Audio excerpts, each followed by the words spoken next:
No, mutta se on moro. Nyt ollaan aika lämpimän lenkillä.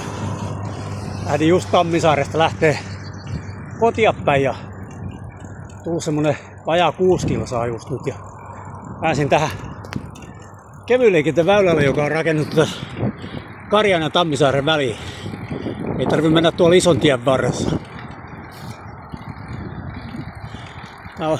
En ole koskaan ennen mennyt.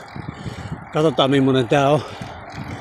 Matkaa tästä pitäisi tulla joku ehkä about 80 kilsaa.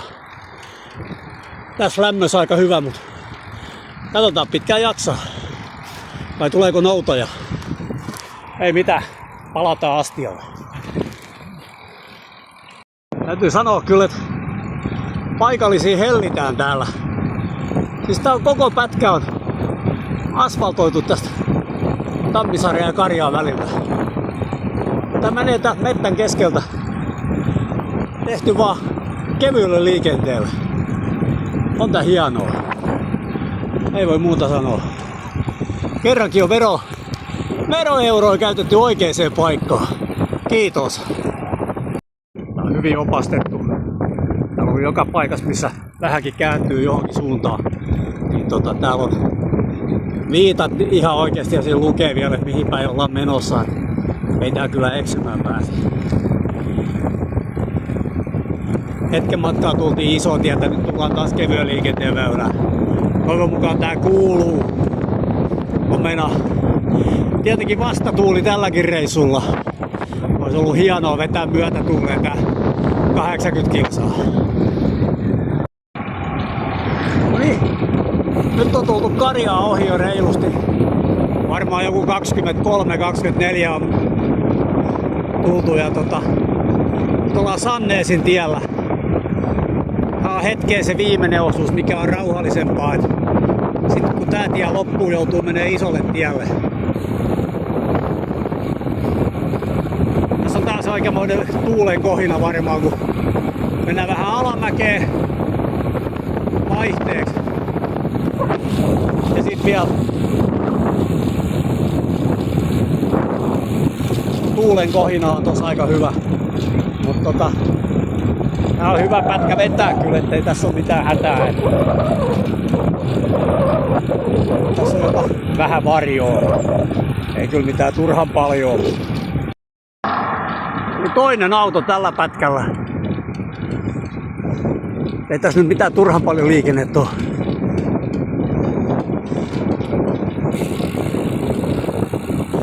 Näillä paikoilla, noissa raunioissa, oli aikoinaan majatalo, joka oli jo 1700-luvulta. En tiedä, jostain syystä joku tulipalo siinä kävi 2000-luvulla, tai olikohan 1900-luvun lopulla. Seuraavaksi tulee rautatieylitys.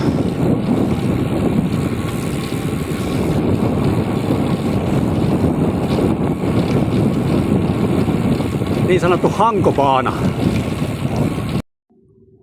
Oli muuten sitten pikkasen hyvä käydä kaupassa, jos on ilmastointi.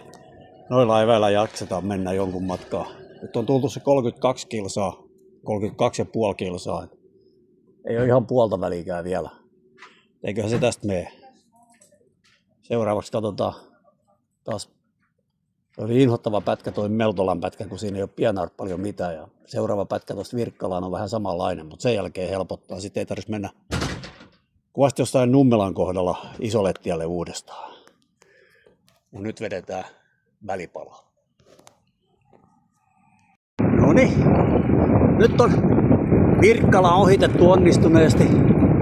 Tuolla Lohjan parhaimmalla osalla ohikulkutiellä. Tää on hyvä kyllä kun tässä on tää kevyen liikenteen väylä. Ei tarvi mennä valtatien helvettiin niin kuin siellä Mustio ja Virkkala välissä. Se oli vähän kuumottava paikotelle.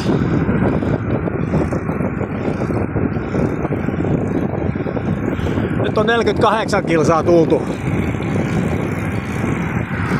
Ja tästä on vielä se arviolta vajaa 30 kilsaa himaa. Eiköhän tää tästä klaarata. Ainakin yritetään. Noniin, siinä on päivän lenkin pituus. 81 kilsaa, 70 metriä. 22.87 keskaria, 3.32.40. Poljettu aika. Pakko myöntää, että melkein koko matka oli, voi sanoa, että 75 kilsaa tuosta oli vastatuulta. Ja onhan siinä aika paljon semmoista loivaa ylämäkeä, kun siellä rannikolla lähtee. Lämpö, joo, ihan tarpeeksi. Ei tarvi yhtään valittaa, että olisi ollut kylmä. Ja se söi kyllä eväät nyt jaloista. 2 stopin taktiikalla mentiin Mustion K-kauppaan ja Muijalan K-kauppaan. Ruutui taisi tulla kyllä aika reilusta tältä reissulta uusia, mutta se on ihan kiva. Luulen, että huomenna taitaa olla vapaa päivä. Ei muuta kuin moro.